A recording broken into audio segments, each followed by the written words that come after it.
When I told a couple of friends of mine that I was going to do a videotape about rope tricks, they both said, "Oh, good." And one of them said, "There's two tricks you do that I'd like to see." I said, what do you mean? He said, "Well, you've got a version of the 3-to-1 rope trick with magnets, which is a little different." I said, "Yes, and it's going to stay different. I'm not doing it on this videotape because we're going to try and avoid most of the dealer-oriented effects. If you want to do the 3-to-1 rope trick or the unequal equal or the stretching rope, you can go to a dealer and buy it.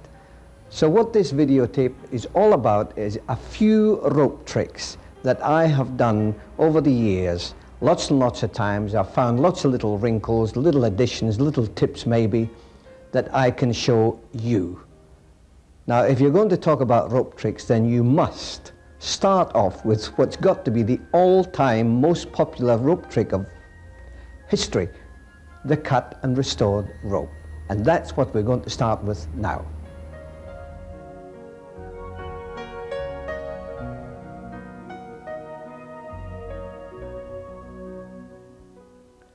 Most magicians all over the world, whether they realize it or not, use several moves devised by one Edward Victor, an Englishman who was probably the first magician to put together a complete cut and restored rope routine where several things happen with a logical sequence.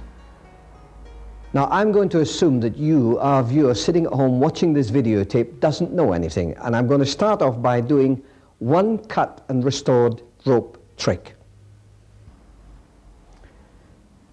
We're actually going to cut the rope once and restore it once. We're going to explain the moves so you can see what they are, and then we'll take it from there, okay? So you have a piece of rope, you cut it just about the center, which gives you 2 pieces of rope, and all you do is bring the end up and you're back where you started with one long piece of rope again. Okay? So now we come to the explanation, and for all you well-versed magicians who know what it's all about, please bear with us. We may come up with something that you'll like. What actually happens is that you apparently bring the center of the rope up to the top here and cut it. That's what apparently happens. What actually happens is that you take hold of the center of the rope, you come up to here and you allow your finger and thumb to go through there, and you bring this loop up. So that when you cut this and allow this to drop, you are left in this position with a small loop there. Your fingers actually cover it in this position, so it looks like you have 2 pieces of rope. If you want to be clever, you can turn around, and by covering the join with your thumb, you can apparently show this side as 2 pieces of rope also. It's not all that important. Now, to restore it, all you have to do is bring up one end of the rope, take hold of this piece here, let the other drop, and you're back where you started with one long piece of rope. They don't know that you have a little piece on the end here. Okay? Now, that is the basic cut and restored rope.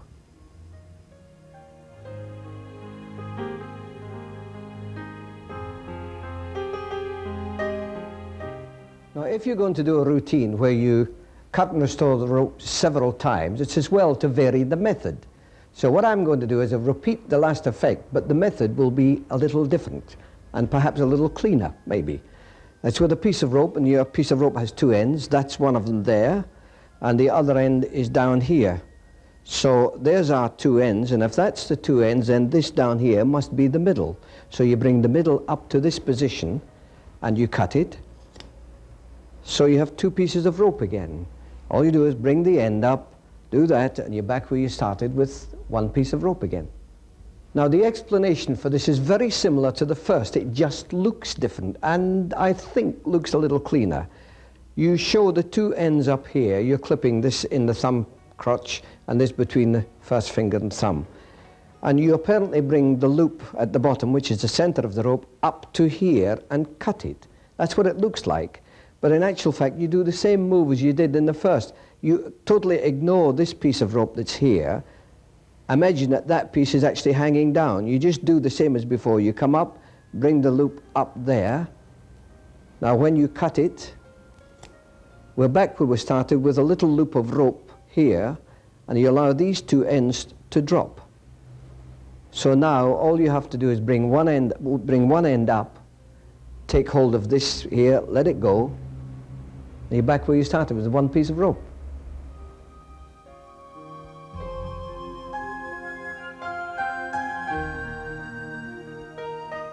Now, so far we've shown you two methods of cutting the rope, but the restoration we have shown you is where you bring this end up and you do that, and you got one long piece. That's what most magicians do, and it's good. It must be good because they keep doing it and audiences keep applauding. So it must be okay. But I don't do it that way. I have a little tiny variation where you bring the end up to here, but you grab this loop so that you do that. And the restoration is made down here. Now let me do that again and explain what's actually happening. We have our little loop as before. You bring the end up, you take hold of it and grab that at the same time. Now when you pull, you're pulling the little loop upwards. So remember, when you pull, don't look at the little loop, look at your left hand, there. So that when you do that and that, it's a more magical restoration, and no one's paying attention to this little piece hanging up here. They just assume it's the end of the rope.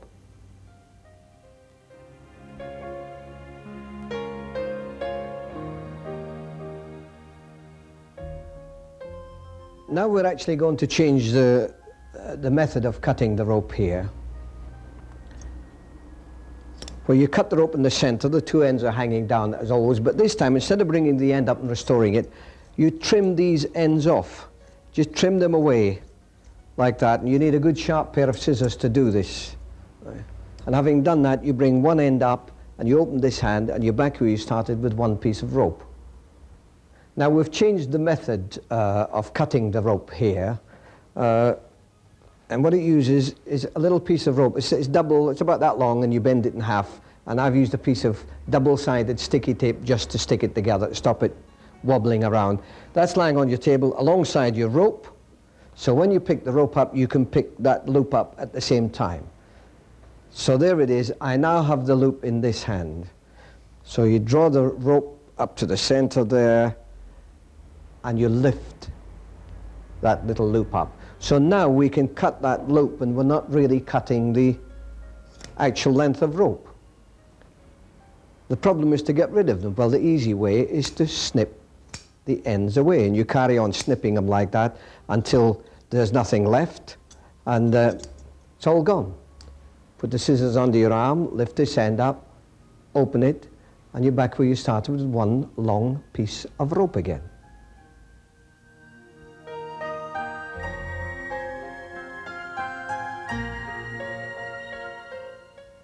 Now, having explained the idea of having an extra loop, let's go back to our original where you do the move and finish up in this position. You will realize that instead of bringing this end up and pulling it out as we have been doing, you can actually leave that loop there and show two pieces of rope and trim the ends off. Now all we're doing is the same as we did with the extra loop. We're just trimming all these pieces away until there's nothing left, and you bring that end up, open your hand, and you're back where you started with one piece of rope again.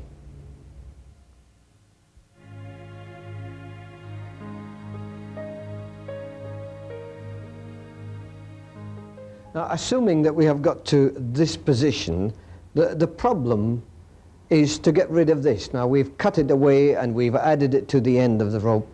There is another way, and that is to actually dispose of the piece. Look, if you bring the end up and we do that, you get one long piece of rope again when you open your left hand. But if you stroke the rope out, you can actually dispose of the piece on your table. Now, in actual fact, I wouldn't do it as blatantly as that, but if you have a container or a top hat or something sitting on the table behind you, you can dispose of the piece in it. And it's very simple. When you've got to that stage there, all you do is turn sideways, stroke the rope in this direction, and the right hand goes back towards the table and just drops the piece into the top hat which is sitting on the table, right there. Still another way to get rid of this piece, believe it or not, is to pop it into your jacket pocket. And all you do is take hold of one end, pull, and you get one long piece of rope again, completely restored, and the little piece is left inside your jacket pocket. Remember, we're going to get rid of that little piece. Again, you bring the end up and you pull, and you got one long piece of rope again, and the little piece has gone. Where is it gone? You'll never believe this, but this is something I used to do in bars, and I have done it on occasion in dressing rooms when I've been trying to impress someone. The piece, as you pull it out, the piece is up here, you just shoot it straight over their head. You can only do it to 2 or 3 people who are standing around you, but it really works. In this instance, I shot it straight over the top of the camera. I'll do it again.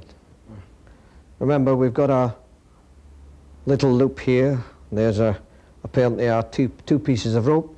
You come up, you take hold of the end, you grab there, you snap it out, and you've got one long piece of rope again. Now, assuming that we've used one of our basic moves to do the cutting part, we're going to finish up as before with this little piece here. Now, where these pieces on the floor can help you to get rid of this is that you do a normal type restoration, whichever one you want to do, use your own favorite one. This is the one I use.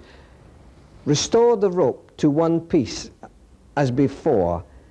You now stretch the rope out between your hands, and what I'm going to do is I'm going to let this end of the rope drop to the floor. So give yourself plenty of room, make sure it hits the floor. But as I do it, I'm going to let this little piece drop with it. Now the audience, even in the middle of a cabaret floor, can't tell the difference. The whole thing just drops. But when you gather it up, the little piece is left on the floor among all the other little pieces that have been there all the time. No one will ever know.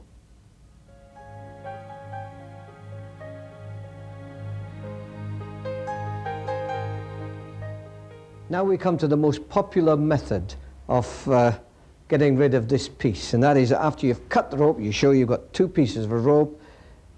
The ends are now tied together into a knot. There it is. You now wrap it round your hand, pick up your scissors or your magic wand, give it a tap, and when you undo it, the rope is completely restored into one long piece. Now that is very simple.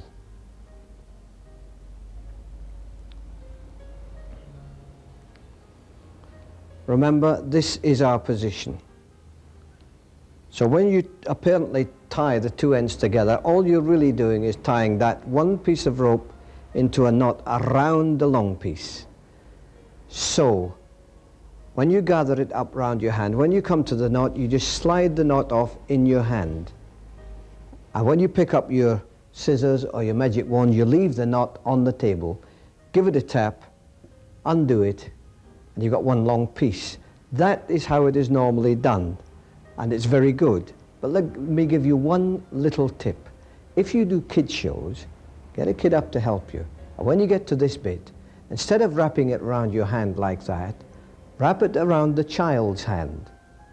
You can still slide the knot off, and you go and you pick up the magic wand, you tap it, and you let the child undo the rope himself off his own hand, and he's got one long piece of rope again. Okay?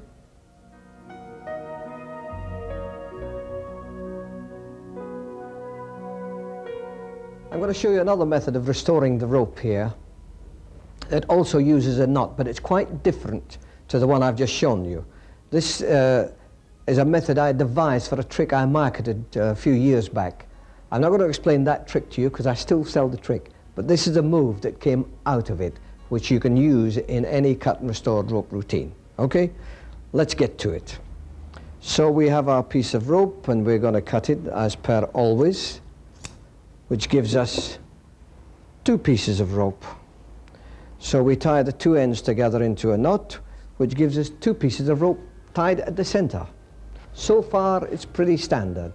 But from this moment on, all you do is just pull, and you get one long piece of rope again. Well, you start off by doing any version of the cutting that you know, so that you finish up with apparently 2 pieces, and we know, of course, that we have this small piece up here. Now, the knot that you tie here is quite different to the previous one. You take this piece here, it doesn't matter, you can take either, but we'll take this piece here, And what you do is you form it into a loop, like that. You just bring it up there. You now drop that over the two pieces. Now if you pull it tight, what you have done is you're creating a slip knot here with that small piece through the loop of the slip knot. So if you pull the whole thing tight, it will hold that small piece there. So to restore it, you come up to there, you take hold of it, you pull, you get one long piece again.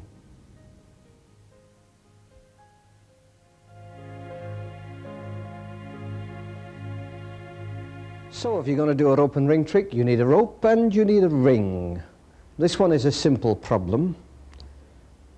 If I were to ask you, is it possible to get that ring onto that rope in that position, I think you'll agree that there's only one way you can do it. And that is to thread the ring up over the end of the rope like that. Yes? Yes, you'd say yes, but you'd be wrong. Because there is another way, because not only can you thread that ring up over the end of the rope like that, but you can thread it up over this end of the rope like that. So that's two ways. But I think you'll agree that it's impossible to take that ring, put it on the middle of the rope, and do that. That cannot be done. Now, if that cannot be done, you're probably saying, how did I do it? Well, I'll tell you. There's a hole in the middle of the rope. No one ever believes it. But look, if I were to thread the rope up through the ring quite genuinely and pull the ring through the hole in the rope, would you believe me now? No, probably not. But supposing I were to tie a knot, a genuine knot, in the middle of the rope and just pull it tight, and then the knot slipped through the hole in the rope, would you believe me now? Well, what you need, of course, is a rope, a ring, and a little knot, a piece of rope tied into a knot, which is in your jacket pocket. Right? Now, the length of the rope is important, and we'll come to that in a moment. But you start off by draping it over your hand and your thumb in this position. And you do this business about, is it possible to get the ring onto the rope into this position? And you explain that you can do it on that way and do it this way. This is all designed to take the mind off the moment that it's going to happen. They're wondering what the hell you're doing with all this palaver. But when you come to the penetration, you put it on and it does that, it's a shock. It's a close-up trick and it's a shock. Now how that works, and as I said, there's a little bit of misdirection involved here. They see this, and you're talking about the ring going on. Now at the moment when you say, but I think you'll agree that it's impossible to take this ring. Now as you say that, you hold the ring up here and you look at it. And the reason for that is to draw attention to it. And the reason you want to draw attention to the ring at that moment is that you allow the rope to drop off your thumb at the same time. So the action is, I think you'll agree it's impossible to take that ring, the rope is now off my thumb, and place that ring on the center of the rope like that. Now the position here is that you've allowed the rope to drop off your thumb, the ring is up here. When you bring the ring in, it comes into this position. You can now insert your thumb under the rope.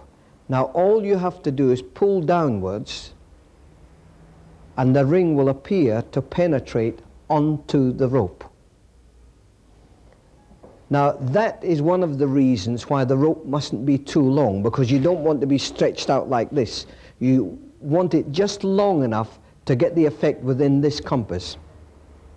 So as you show the ring, it's impossible to take this ring, you allow that to come off, you bring it in, the thumb goes in, you pull down. At normal speed, I'll do it one more time, at normal speed, I think you'll agree that it's impossible to take that ring, put it on the middle of the rope and do that.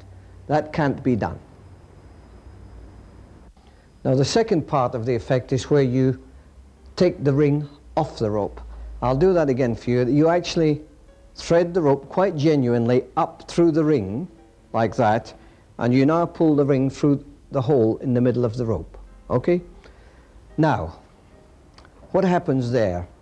You're holding the ring, you come across to here, and you take the ring, the rope rather, so it's now dangling through the ring. Now, the position is this, As you bring it back to here, you say, thread the rope quite genuinely through the ring. There. Now, that is the position. You're holding the ring with your thumb.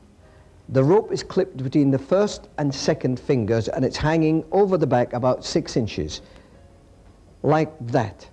So, thread the rope quite genuinely up through the ring. Now, at that moment, the right hand comes up and takes hold of the ring and the rope in exactly the same position as the left hand, but behind it. So, if we're looking at it from this side, the rope is going to go between the first and second fingers, again, there, and the thumb is going to hold it. So both hands are holding the ring and the rope in the same position. Now what happens at that moment, say, thread the rope quite genuinely through the ring. Now this hand comes up, takes the rope between the first and second fingers, the thumb holds the ring, and the left hand drops down instantly. But it takes the rope with it. Now what actually happens there, let me do that again for you, so you can see it from the other side. You're there, this hand comes up, and as the right hand comes up, the left hand goes down and pulls the rope with it. So the position there again, you're in that position with the left hand, the right hand comes up to take the ring, and the left hand goes down and takes the rope with it, so that it looks as if you're threading the rope up through the ring and pulling it down through the ring. Now, one of the important things about that is your action of your head and eyes. As you do that, as you pull the rope down with the left hand, your head and your eyes follow the left hand down. You don't look up here, you look down here as you pull the rope down. Once you've done that, you now come up to here and you pull the ring through the hole in the rope. So after you have done the penetration of the ring, you now place the ring into your pocket, and when you do that, you pick up the knot in the right hand. You now tie this false knot, which I will explain in a moment. You pull it tighter and tighter until the knot slips through the hole in the rope. You now flick the knot away. Okay? Now this false knot, you've got to do it with this knot loose knot in your hand all the time, but it doesn't present a problem. All you do is let the two ends hang down, you cross them over, and where they cross, at that point, your left thumb goes on top. Now, if you wanted to make a genuine knot, you would pull that end through, and you'd get a genuine knot. But we don't want to make a genuine knot like that. We want to make a fake one. So you cross them over, put your thumb over the place where they cross, and instead of bringing this one through, you just reach through and bring that one through. And if you hold it like that, it looks like a genuine knot. In fact, it isn't. But as long as you hold your thumb over that join there, it will look like it's a genuine knot. So all you have to do then is gather it up into your fist, pull this end, pull that end, pull this end, pull that end, open your hand, pick the knot off, flick it away. End of routine.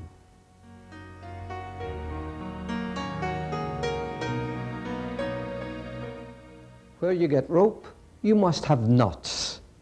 Knots naturally follow rope. We'd like to show you 2 or 3 little vanishing knot type effects now. Now we come to one of my favorite effects. In actual fact, I've been doing this effect for more than 30 years.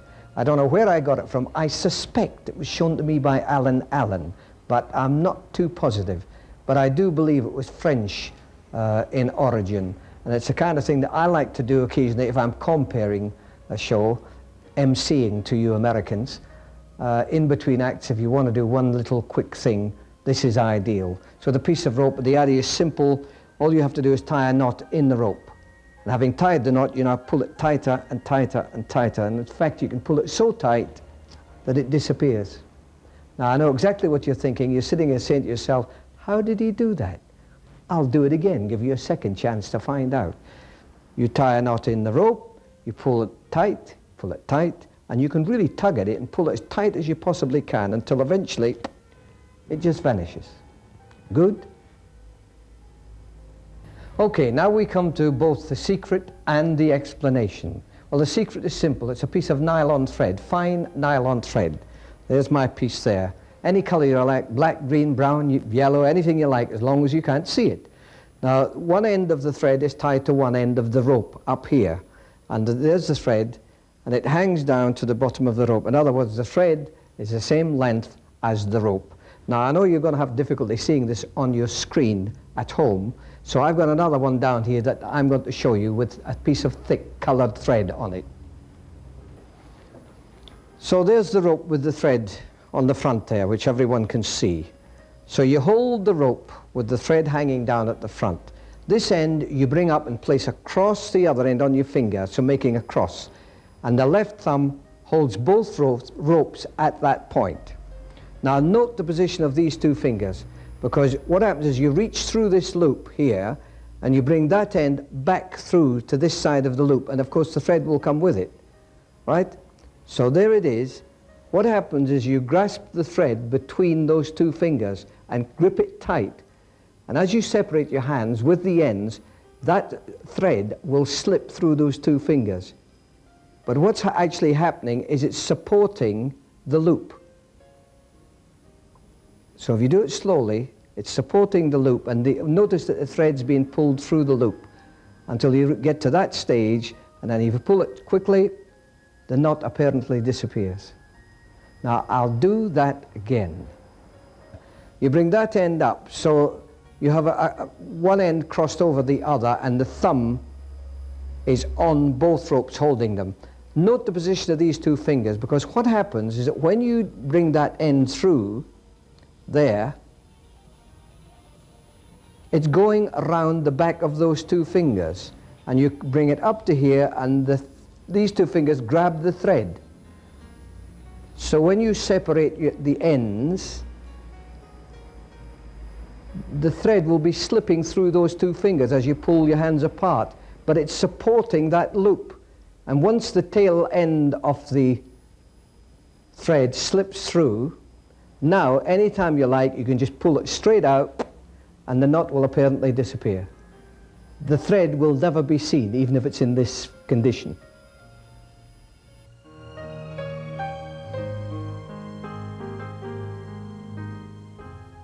And now a little item which looks very, very skillful, popular with magicians, and gets a round of applause from audiences. It's throwing a knot into a rope. Now we come to the clever part of the act. This is the part where everyone applauds. To make sure that everyone can see it, because it happens down low, I'm going to climb up onto the stool here. If I'd known that I was going to have to do this, I'd have taken out more insurance. Right, here we go. Roll on the drums, please. Thank you. How about that?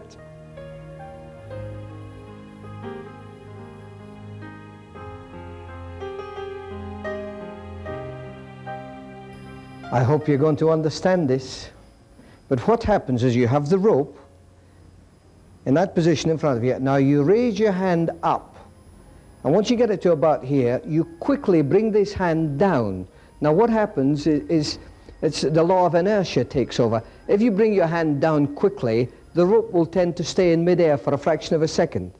So what you do is you bring the right hand down quickly, and you hit the rope about 25% of the way up from the bottom with your forefinger. Just hit the rope with your forefinger.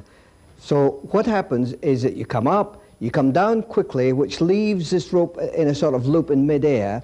You hit there with your forefinger, and it flips that end of the rope over and through the loop. And as the rope drops down, it forms a knot as it drops downwards. That's actually what happens. You understand that? From there, you come up, bring the right hand down quickly and hit it about here with your forefinger, and you get a knot.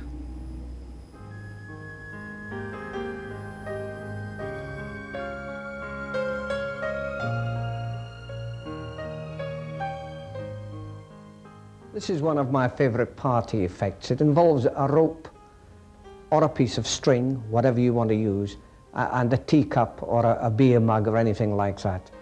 It's something I gave the title Corda Cup. We call the effect Corda Cup because it uses a cord and a cup. In this instance, it's a mug. And the idea is to thread the rope up through the handle of the mug and bring it down so they're both roughly about the same. That's fine. And you throw it over your shoulder. So the mug is now threaded on the rope hanging behind my back. Would you like to hold the ends of that, please? And give me just a little bit of slack. That's good. And what you do is you reach behind your back and you remove the mug from the rope. And you can leave everything with them to be examined.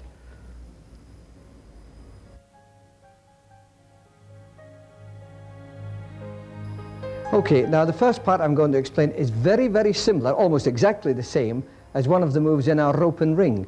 In this instance, I'm using the mug and a rope, and you thread the rope up through the handle, and you do that, and you can now pull that off the rope. It's exactly the same as the rope and the ring, which we have already explained.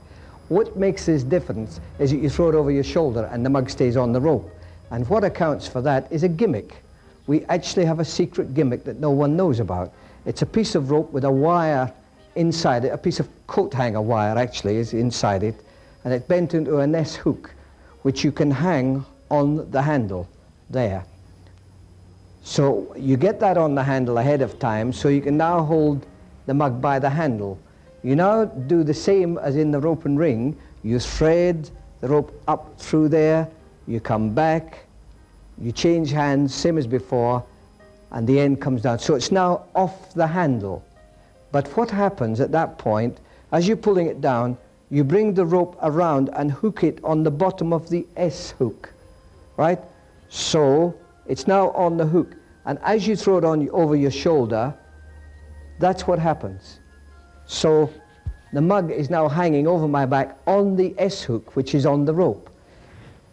So you have one piece over each shoulder, one end that is, and you offer it to someone to hold. Now you ask them to give you a little bit of slack, and what happens behind your back is that you lift the S hook off both the rope and the mug, and you drop the S hook inside the mug.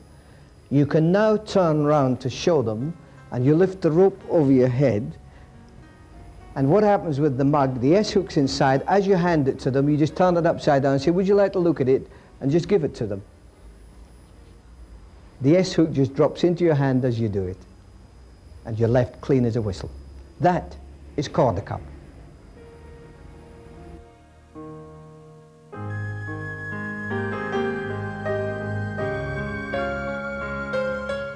This is another cut and restored rope effect, but it's a little different to the ones we were showing you earlier, in that with this one you actually loop the rope up in two different places and cut it. So you're actually cutting the rope twice, which means that we've actually finished up with 3 pieces of rope. There's your 3 pieces of rope. They can see the 3 ends in both hands. I'm pointing this out to you, although I wouldn't point it out to an audience.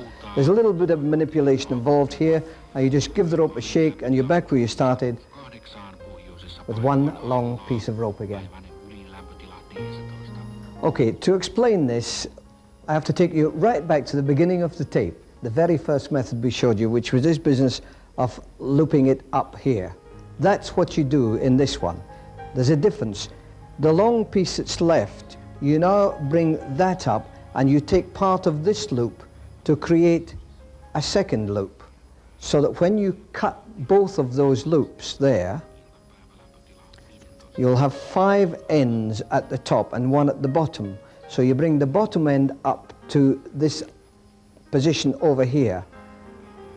Now when you separate your hands, you appear to have 3 pieces of rope. They can see 3 ends here and 3 ends here. In actual fact, you have 2 little loops like we did in the original effect there. And to turn this into one long piece of rope, what you do is you take this end of the rope, which is the end of the long piece of rope, and you hold it very tightly in your thumb crotch here, and you do the same at this side. You hold that end of the rope very tightly in your thumb crotch. All you have to do now is take hold of the little pieces, one end of each little piece, and as you shake the rope, you just let everything drop except the two ends in the thumb crotches and the two ends that you're holding of the little pieces, and you get that effect. That's one little piece, that's another little piece.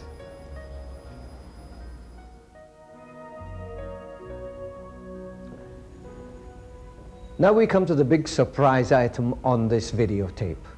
Surprise to me as well as you, because I've been overruled. Right back at the beginning of this videotape, I said I was only going to use rope and nothing else.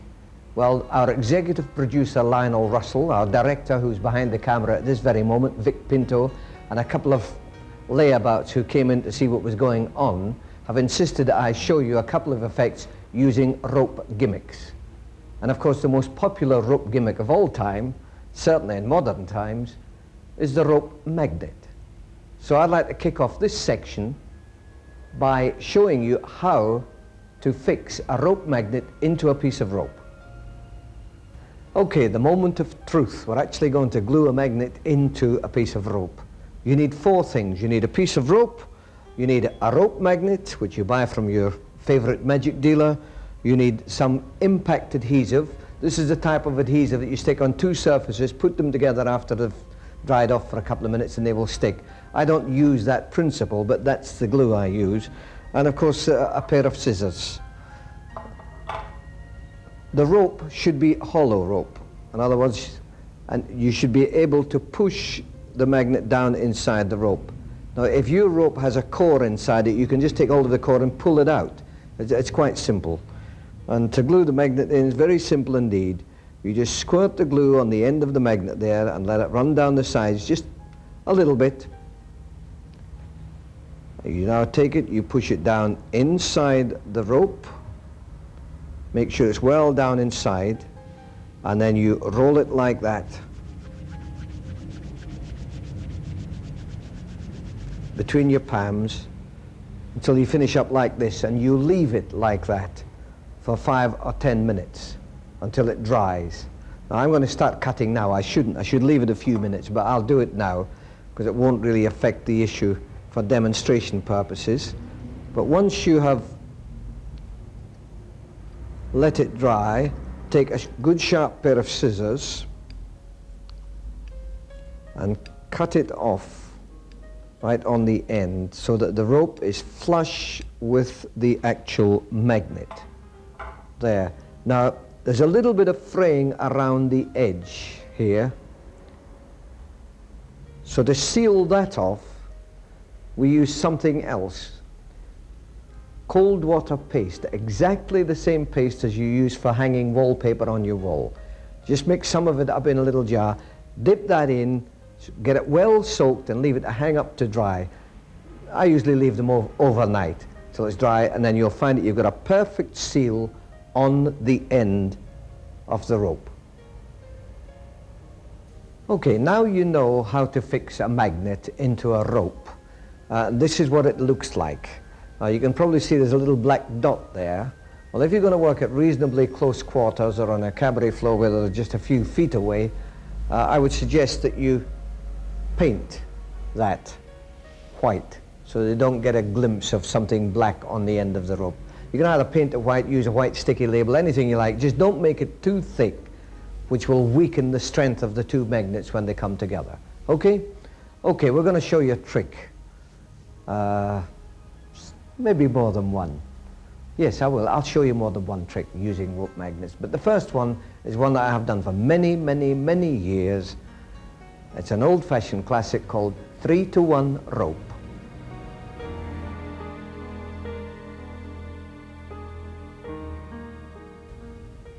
The title almost describes the effect, doesn't it? You have 3 pieces of rope. That one is usually called number 1. This one here is number 2. You never believe it, the third one is called number 3. So we have 3 pieces of rope, and the idea is that you loop up all 3 pieces of rope. So you start off with 3 pieces of rope. We now have 3 loops. Got the picture? 3 ropes, 3 loops, 1 miracle. Did I tell you that we're not actually explaining how these tricks are done? Because we aren't. We're going to leave you to work them out.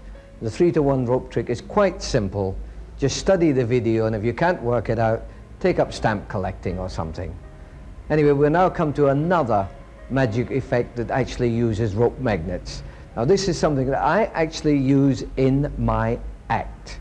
And when I do it, I usually do it silently to a little bit of music, so that's exactly what I'm going to do now.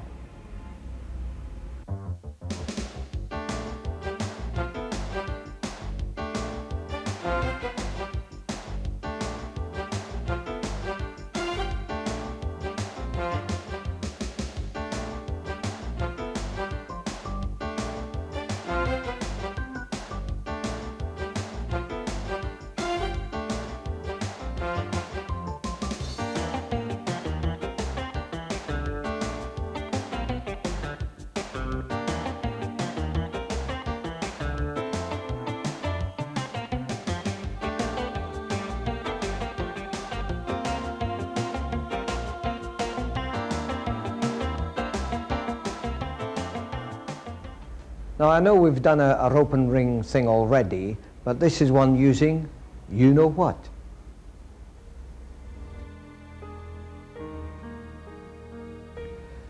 This is a cabaret type effect rather than a close-up effect with a piece of rope and a largish steel ring, and the idea is to thread the ring onto the rope, onto the center of the rope, and tie the two ends of the rope together into a knot.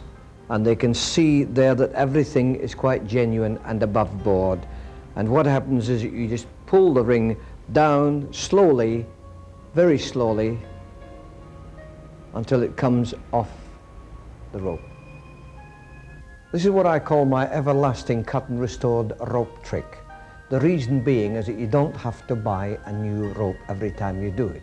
It's a one-off cut and restored rope that you can repeat again and again and again at show after show after show, not several times during one performance. So here we go with the everlasting cut and restored rope.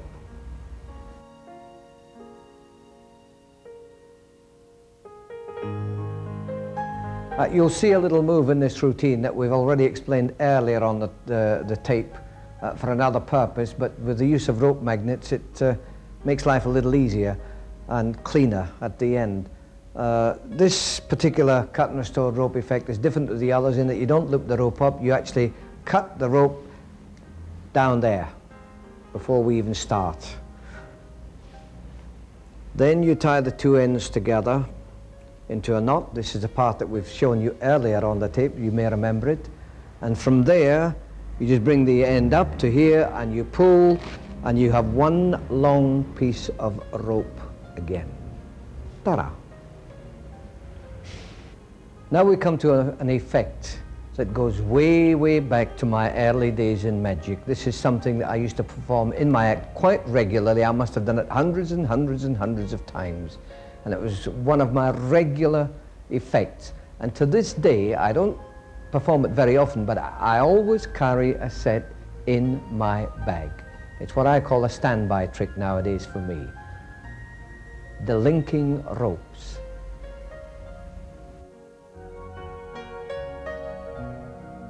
The effect is pretty direct. You have three pieces of rope and you tie one of them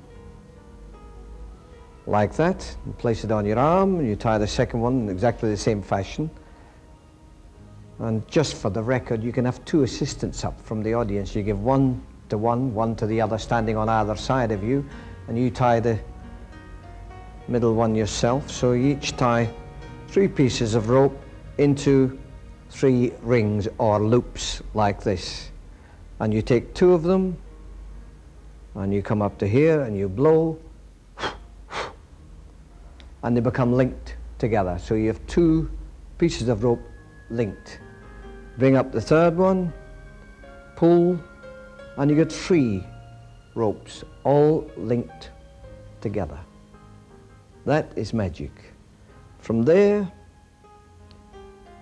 you take one and it comes off. And you go and the last two separate. And that is the linking ropes. Well, I think that's enough tricks with rope magnets, at least to get you started. Something for you to play with, to experiment with. Just run the tape over and over again, you'll figure out how the effects work. They're not particularly difficult. There is a couple of points I would like to make, however. Don't do all of them in one show. If you're going to do rope tricks, do one. You could maybe get away with two, but I would suggest you do one rope trick only in any one act. Now, there is another problem that arises when you do tricks with gimmick ropes, and that is that you tend to use the same ropes over and over and over again. And what happens is that the rope starts to get dirty. And if there's anything I hate, it's a magician doing a rope trick with a dirty rope. I know one guy who does the unequal rope trick, and he's been using the same pieces of rope for the last 20 years, and they look awful. So don't you let me catch you using dirty rope, okay?